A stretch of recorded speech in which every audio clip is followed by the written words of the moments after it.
നമസ്കാരം.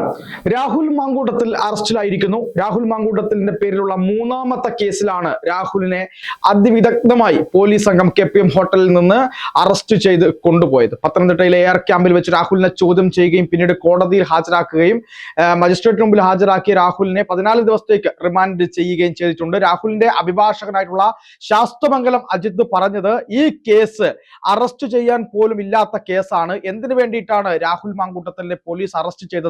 അതായത് മറ്റ് 2 കേസുകളുടെ മുൻകൂർ ജാമ്യാപേക്ഷയുമായി ബന്ധപ്പെട്ട നിബന്ധനകളിൽ വളരെ കൃത്യമായി കോടതി പറയുന്നുണ്ട്.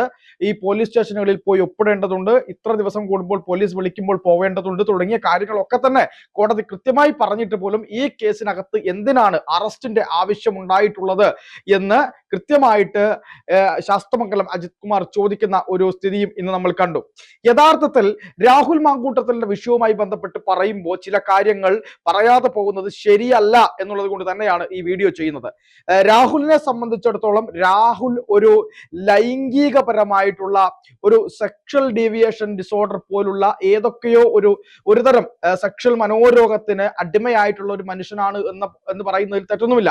അതങ്ങനെ തന്നെയാണ്. രാഹുൽ ഒരു തരത്തിൽ അല്ലെങ്കിൽ മറ്റൊരു തരത്തിൽ ഈ ലൈംഗികപരമായിട്ടുള്ള വൈകൃതങ്ങളുള്ള ലൈംഗികപരമായിട്ടുള്ള അമിതമായ താല്പര്യങ്ങളുള്ള ഒരാളാണ് രാഹുൽ മാങ്കൂട്ടത്തിൽ എന്നതാണ് യാഥാർത്ഥ്യം എന്നത് ഇത്രയും കേസുകൾക്കുള്ളിൽ നിന്ന് തന്നെ നമുക്ക് മനസ്സിലാവുന്നുണ്ട്. മാത്രമല്ല നിരവധിയായിട്ടുള്ള പരാതികൾ മൂടിവെക്കപ്പെട്ടിട്ടുണ്ട്, നിരവധിയായിട്ടുള്ള പരാതികൾ ഇനിയും വരേണ്ടതുണ്ട് എന്ന കാര്യത്തിലും ഒരു സംശയവുമില്ല.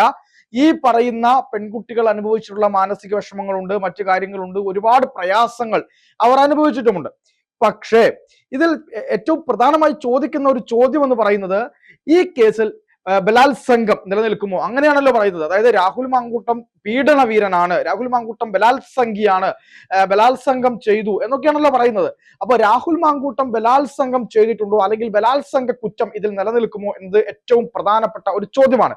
ആ ചോദ്യത്തിന് ഉത്തരമായി പറയുകയാണെങ്കിൽ ഈ 3 കേസുകളും എടുത്ത് നമ്മൾ പരിശോധിക്കുമ്പോൾ ആദ്യത്തെ കേസിൽ വ്യക്തമായി കോടതി പറയുന്നുണ്ട് ഇതിൽ ഈ ബലാത്സംഗ കുറ്റം നിലനിൽക്കില്ല എന്ന് പറയുന്നു. രണ്ടാമത്തെ കേസ് അത് കോടതി കുറച്ചും കൂടി അനിവാര്യമായി, അതായത് കുറച്ചുകൂടി കൃത്യമായി പഠിച്ചതിന് ശേഷമാണ് ഇതിൽ ഈ ബലാത്സംഗ കുറ്റം നിലനിൽക്കില്ല എന്ന് കോടതി പറയുന്നത്. അതിൽ ഗർഭഛിദ്രത്തിന് നിർബന്ധിച്ചു എന്നുള്ളതാണ് രാഹുൽ മാങ്കൂട്ടത്തിനെതിരെയുള്ള ഒരു പ്രശ്നമായിട്ട്, ഒരു അലിഗേഷനായിട്ട് നിൽക്കുന്നത്.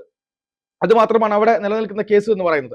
ഇവിടെ ഈ വന്ന മൂന്നാമത്തെ കേസിലും പല തരത്തിലുള്ള ലുക്ക് ഹോൾസ് നമുക്ക് കാണാൻ വേണ്ടി കഴിയും.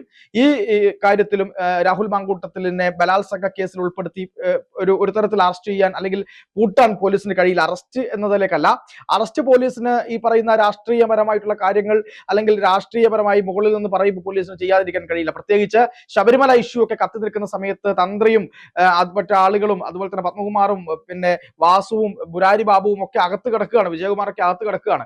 അപ്പൊ അതുകൊണ്ട് തന്ത്രിയിൽ നിന്ന് മന്ത്രിയിലേക്ക് എത്തി മന്ത്രിയും തന്ത്രിയും എല്ലാം കൂടെ ചേർന്ന് ഒരു കൊള്ള സംഘം നടത്തിയിട്ടുള്ള കാട്ടുകൊള്ള അടുത്തത് ഉന്നത നേതാക്കന്മാരിലേക്കും വലിയ വലിയ ആളുകളിലേക്കൊക്കെ പോകുമെന്ന് കാണുമ്പോൾ അതൊന്ന് ചർച്ച വഴിമാറ്റി വിടാൻ വേണ്ടിയിട്ട് എടുത്ത ഒരു അറസ്റ്റ് മാത്രമാണിത്. ഇത് ഇമെയിലിൽ കിട്ടിയ ഒരു പരാതിയാണ്. ആ പരാതിക്കാരിയായിട്ടുള്ള പെൺകുട്ടി എന്ന് പറയുന്നത് വിദേശ രാജ്യത്ത് ജോലി ചെയ്യുന്ന ഒരു പ്രൊഫഷണൽ ആയിട്ടുള്ള ഒരു ആളാണ് എന്നാണ് ഞാൻ മനസ്സിലാക്കുന്നത്. അങ്ങനെയുള്ള ഒരു പെൺകുട്ടി ഇമെയിൽ പരാതി അയക്കുന്നു. ആ പരാതിക്കൊപ്പം ഒരു ശബ്ദ സന്ദേശം കൂടി അയക്കുന്നുണ്ട്. ആ ശബ്ദ സന്ദേശം ഒക്കെയാണ് ഇതിനിങ്ങനെ പെട്ടെന്ന് അറസ്റ്റ് ചെയ്യാൻ കാരണമായത്. മുഖ്യമന്ത്രിക്ക് കരളലിയിപ്പിക്കുന്ന തരത്തിലുള്ള ശബ്ദ സന്ദേശം കേട്ട് ഉടൻ തന്നെ അറസ്റ്റ് ചെയ്യണമെന്ന് മുഖ്യമന്ത്രി പിണറായി വിജയൻ പറയുകയായിരുന്നു എന്ന തരത്തിലുള്ള റിപ്പോർട്ടുകളൊക്കെ പുറത്തു വരുന്നുണ്ട്. എന്തായാലും ഈ കേസിനകത്ത് ഇവർ തന്നെ കൊടുത്തിട്ടുള്ള പരാതി പരിശോധിക്കുമ്പോൾ പോലീസിന്റെ റിമാൻഡ് റിപ്പോർട്ട് ഉൾപ്പെടെ FIR റിപ്പോർട്ട് ഉൾപ്പെടെ നിന്ന് പുറത്തു വരുന്ന വിവരങ്ങളെ നമുക്ക് ഒന്ന് അവലോകനം ചെയ്ത് കഴിഞ്ഞാൽ മനസ്സിലാക്കുന്നത് ഈ സ്ത്രീ വിവാഹം കഴിച്ച സ്ത്രീയാണ്. വിവാഹം കഴിച്ചിരിക്കുന്ന സമയത്ത് തന്നെയായിരുന്നു രാഹുൽ മാങ്കൂട്ടവുമായിട്ട് ഇവർ സോഷ്യൽ മീഡിയ വഴി ബന്ധം ഉണ്ടാവുന്നത്. ഭർത്താവുമായിട്ട് ചില പ്രശ്നങ്ങൾ ഉണ്ടായിരുന്നു.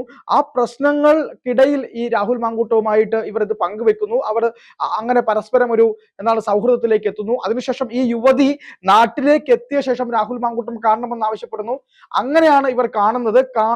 അത് കാണാൻ വേണ്ടി, അതായത് തമ്മിൽ മീറ്റ് ചെയ്യാൻ വേണ്ടി ഈ യുവതി തന്നെയാണ് ഹോട്ടൽ റൂം ബുക്ക് ചെയ്തത് എന്ന് പറയുന്നുണ്ട്. അങ്ങനെ ഹോട്ടൽ റൂം ബുക്ക് ചെയ്ത യുവതിയെ അവിടെ വെച്ചിട്ട് ക്രൂരമായി ബലാത്സംഗം ചെയ്തു എന്നാണ് പറയുന്നത്. അത് എത്രത്തോളം വിശ്വാസയോഗ്യമാണ് എന്നുള്ള കാര്യത്തിൽ നമുക്ക് പലതരത്തിലുള്ള സംശയങ്ങളുമുണ്ട്. അതായത് ഇങ്ങനെ യുവതിയെ വിളിച്ച് യുവതി തന്നെ റൂം ബുക്ക് ചെയ്യുന്നു. റൂം ബുക്ക് ചെയ്യുന്ന സമയത്ത് തന്നെ നമുക്ക് മനസ്സിലാവുന്ന ഒരു കാര്യമുണ്ട്. സ്വാഭാവികമായിട്ടും ഒരു റൂമിനകത്തേക്ക് ഒരു പരിചയമില്ലാത്ത ഒരാൾ, നമ്മൾ ആദ്യമായിട്ട് കാണുന്ന ഒരാൾ വിളിക്കുമ്പോൾ അത് എത്രത്തോളം വിശ്വസിച്ച് അതിലേക്ക് പോകാൻ കഴിയും, എത്രത്തോളം എങ്ങനെയാണ് അതിലേക്ക് ചെല്ലാൻ കഴിയുക, അല്ലെങ്കിൽ കൂടെ വിശ്വാസമുള്ള ഒരാളെ കൂടെ കൂട്ടേണ്ടതല്ലേ തുടങ്ങിയ ചോദ്യങ്ങളൊക്കെ അവിടെ വലിയ പ്രസക്തമായി വരികയാണ്. ഇതൊക്കെ കോടതിക്ക് മുമ്പിൽ എത്തുമ്പോൾ വലിയ ചോദ്യമായിട്ട് അവിടെ വരും. ഇനി അല്ലെങ്കിൽ നമുക്ക് എന്താണ് ഒരു ധൈര്യത്തോടു കൂടി ഒറ്റയ്ക്ക് നമുക്ക് അവിടെ പോകാം, അതിന് പ്രശ്നമൊന്നുമില്ല, അതൊക്കെ നമ്മുടെ പ്രൈവസിയാണ്. പക്ഷെ ആ പ്രൈവസിക്ക് അപ്പുറത്തേക്ക് അവിടെ പോകുമ്പോൾ അവിടെ എന്ത് സംഭവിക്കും എന്നുള്ള കാര്യത്തിലൊന്നും നമുക്ക് ഒരു ഉറപ്പും പറയാൻ പറ്റാത്ത ഒരു സാഹചര്യം നിലവിലുണ്ട് എന്നുള്ളതാണ് യാഥാർത്ഥ്യം. ഇനി ഏതെങ്കിലും തരത്തിൽ ഒഫീഷ്യൽ ആയിട്ടുള്ള ഒരു കാര്യത്തിന് വേണ്ടിയിട്ടാണ് പോകുന്നതെങ്കിൽ അത്തരത്തിൽ ഒരു ഒഫീഷ്യൽ ആയിട്ടുള്ള ഒരു സുരക്ഷാ സംവിധാനം ഒക്കെ നോക്കിയിട്ട് വേണം നമ്മൾ ഏതൊരാളുടെ റൂമിലേക്കും അല്ലെങ്കിൽ പേഴ്സണലി നമ്മൾ ഒരാളെ വിസിറ്റ് ചെയ്യാൻ പോകുന്ന സമയത്തൊക്കെ നമ്മൾ പോകാൻ വേണ്ടി. അല്ലെങ്കിൽ അത്രയ്ക്ക് വിശ്വാസമുള്ള ആളായിരിക്കണം, അല്ലെങ്കിൽ പ്രൊഫഷണൽ ആയിട്ടുള്ള ഒരു കാര്യത്തിന് വേണ്ടിയിട്ട് നമ്മളിപ്പോൾ ജോലിയുടെ ഭാഗമായിട്ടൊക്കെ നമ്മൾ പോകുന്ന ആളായിരിക്കണം. കൂടെ ഏതെങ്കിലും ആൾക്കാരൊക്കെ ഉണ്ടെങ്കിൽ നമുക്ക് അങ്ങനെ പോകാൻ വേണ്ടി കഴിയും. പക്ഷെ ഇത് അതൊന്നുമല്ല സംഭവിച്ചത്.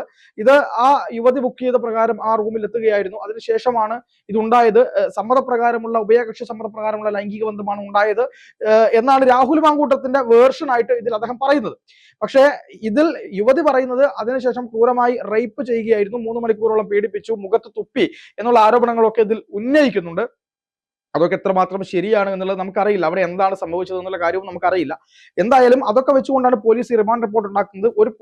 ഒരു തരത്തിലും വാർത്ത പുറത്തു പോകാതെ രാഹുൽ മാങ്കൂട്ടത്തിലിന്റെ സ്റ്റാഫ് അംഗങ്ങളൊക്കെ 12 മണിക്ക് ശേഷം KPM ഹോട്ടലിൽ നിന്ന് പോയതിനു ശേഷമായിരുന്നു ഈ ഒരു അറസ്റ്റ് രേഖപ്പെടുത്തിയത്. ഇത് അതായത് ഇങ്ങനെ ഒരു സംഭവം ഉണ്ട് എന്ന് പുറത്തറിയുന്നതിന് മുമ്പ്, പരാതി കിട്ടിയിട്ടുണ്ട് എന്ന് പുറത്തറിയുന്നതിന് മുമ്പ് ഒരാളെ അറസ്റ്റ് ചെയ്യുക എന്നൊക്കെ പറയുമ്പോൾ അത് എത്രത്തോളം നിയമത്തിന് മുന്നിൽ, അതായത് നിയമം എന്ന് പറയുന്നത് നമ്മൾക്ക് ഒരു പൗരന്, അറസ്റ്റ് ചെയ്യപ്പെടുന്ന പൗരന് കൃത്യമായ അവകാശങ്ങളുണ്ട്. എന്തിനാണ് താൻ അറസ്റ്റ് ചെയ്യപ്പെടുന്നത് എന്നുള്ള കാര്യത്തിലൊക്കെ ചില അവകാശങ്ങളുണ്ട്. അതിന് മുൻകൂർ ജാമ്യം കൊടുക്കാനുള്ള അനുമതിയുണ്ട്, മറ്റു കാര്യങ്ങളുണ്ട്. പക്ഷെ ഇതൊന്നും സമയം കൊടുക്കാതെ, ഇതൊന്നും അവകാശം കൊടുക്കാതെ പോലീസ് ഒരു അറസ്റ്റിലേക്ക് പോകുമ്പോൾ അതിൽ കൃത്യമായ ഒരു രാഷ്ട്രീയ നാടകം നമ്മൾ കാണേണ്ടത് അനിവാര്യമാണ്. രാഹുൽ മാങ്കൂട്ടം എന്തായാലും ഒരു തരത്തിലും രാഹുൽ മാങ്കൂട്ടത്തെ ന്യായീകരിക്കാൻ കഴിയുന്ന ആളല്ല. പക്ഷെ ബലാത്സംഗം അവിടെ നിലനിൽക്കില്ല എന്നത് തന്നെയാണ് നമുക്ക് മനസ്സിലാവുന്നത്. പിന്നെ ഈ കേസുമായി ബന്ധപ്പെട്ട് ഇതിൽ ഗർഭിണിയാവുന്നുണ്ട്. ഗർഭിണിയായതിനു ശേഷം എന്താണ് ഇത് ഭ്രൂണം സൂക്ഷിച്ചു എന്നാണ് പറയുന്നത്. അന്ന് മുതൽ, അതായത് അന്ന് ഈ യുവതി പിന്നെ ഗർഭിണിയായതിനു ശേഷം എങ്ങനെയാണ് ഭ്രൂണം സൂക്ഷിച്ചത് എന്നൊക്കെയുള്ള ചോദ്യമുണ്ട്. അപ്പൊ അത് വളരെ വലിയ ചോദ്യമായിട്ട് വരുന്ന വരികയാണ്. ഇങ്ങനെ ഭ്രൂണം സൂക്ഷിച്ചു, രാഷ്ട്രീയ നേതാവാണ്, അങ്ങനത്തെ കുറെ കാര്യങ്ങളുണ്ട്. അപ്പൊ ഭ്രൂണം സൂക്ഷിച്ചത് എന്തെങ്കിലും വ്യക്തമായ ഉദ്ദേശത്തോടു കൂടിയാണോ, ഇതൊരു ഹണി ട്രാപ്പ് ആണോ തുടങ്ങിയ ചോദ്യങ്ങളൊക്കെ ഉയർന്നു വരുന്നുണ്ട്. അതിനൊക്കെ കൃത്യമായ ഉത്തരം പോലീസും പ്രോസിക്യൂഷനും ചേർത്ത് കണ്ടെത്തേണ്ടതാണ്. ആ പറയുന്ന അതിജീവിത എന്ന് പറയുന്ന അല്ലെങ്കിൽ പരാതി കൊടുത്ത പരാതിക്കാർ തന്നെ കൃത്യമായി വ്യക്തമാക്കേണ്ടതാണ്. കോടതിയുടെ ചോദ്യങ്ങൾ ഉണ്ടാവും, പ്രതിഭാഗത്തിന്റെ ചോദ്യങ്ങൾ ഉണ്ടാവും. ഇതിൽ നിന്നൊക്കെ വ്യക്തമായ ഒരു ഉത്തരം അതിൽ കിട്ടേണ്ടതുണ്ട്. മാത്രമല്ല ആര് പറഞ്ഞിട്ടാണ് ഇത് പിന്നെ ഇങ്ങനെ ഈ കുഞ്ഞിനെ എന്താണ് ഗർഭഛിദ്രം നടത്തിയത് തുടങ്ങിയ കാര്യങ്ങളുണ്ട്. ഇതിൽ ഏറ്റവും പ്രധാനപ്പെട്ട കാര്യം എന്ന് പറയുന്നത് പ്രതിഭാഗം ചോദിക്കുന്ന ഒരു ചോദ്യമുണ്ട്. അതായത് ഇങ്ങനെ ഒരു ലൈംഗിക ബന്ധം കഴിഞ്ഞതിന് ശേഷം ഒരുപാട് സുരക്ഷാ പ്രിക്കോഷനുകൾ എടുക്കാനുള്ള സാഹചര്യം ഉണ്ടായിരുന്നിട്ട് കൂടി, മെഡിസിൻ എടുക്കാനുള്ള സാഹചര്യം ഉണ്ടായിരുന്നിട്ട് കൂടി അത്തരത്തിലുള്ള കാര്യങ്ങളൊന്നും എടുക്കാതെ എന്ത് തരത്തിലാണ് ഇത് മുന്നോട്ട് പോയത് എന്ന് തുടങ്ങിയ കുറെ കാര്യങ്ങളൊക്കെ പറയുന്നുണ്ട്.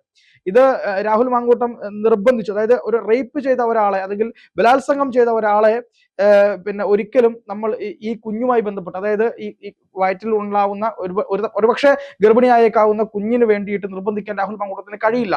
ഇത് കുഞ്ഞു വേണം, നമുക്ക് കുഞ്ഞുമായി ജീവിക്കണം എന്നൊക്കെ പറഞ്ഞ് നിർബന്ധിക്കാൻ രാഹുലിന് കഴിയില്ല.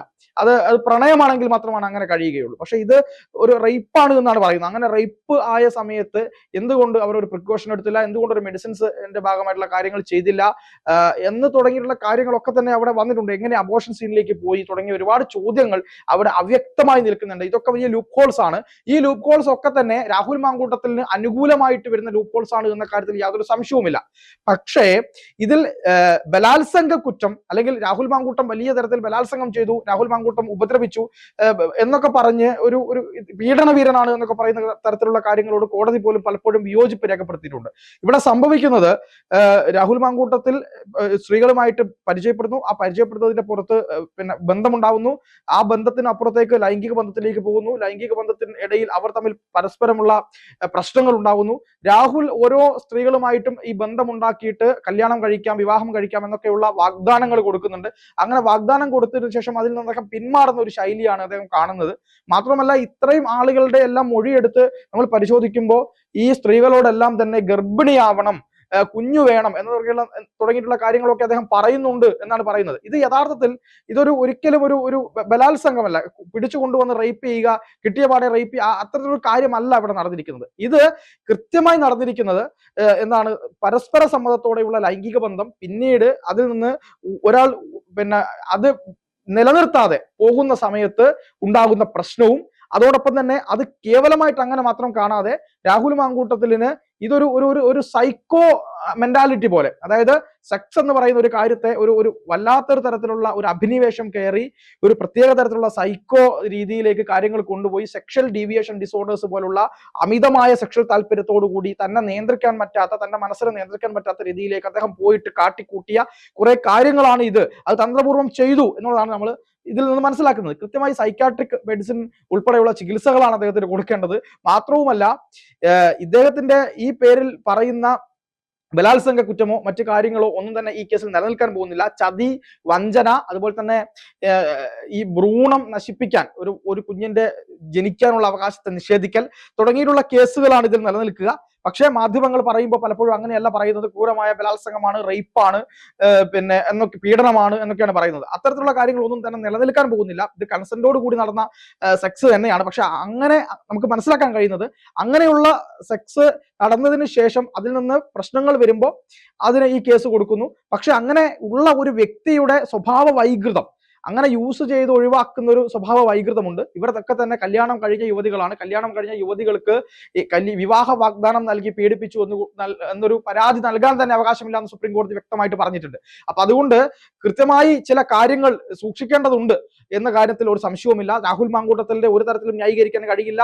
സെക്ഷൽ വൈകൃതമുണ്ട്, അതുപോലെ തന്നെ വലിയ തരത്തിലുള്ള ബുദ്ധിമുട്ടുകളുണ്ട്. പക്ഷേ ബലാത്സംഗം എന്ന് മാത്രം അവിടെ നിലനിൽക്കില്ല എന്നതാണ് ഇപ്പോൾ പുറത്തുവരുന്ന വാർത്ത. ലൂപ്പ് ഹോൾസുകളുണ്ട്. രാഹുൽ മാങ്കൂട്ടം ഇറങ്ങി വരും.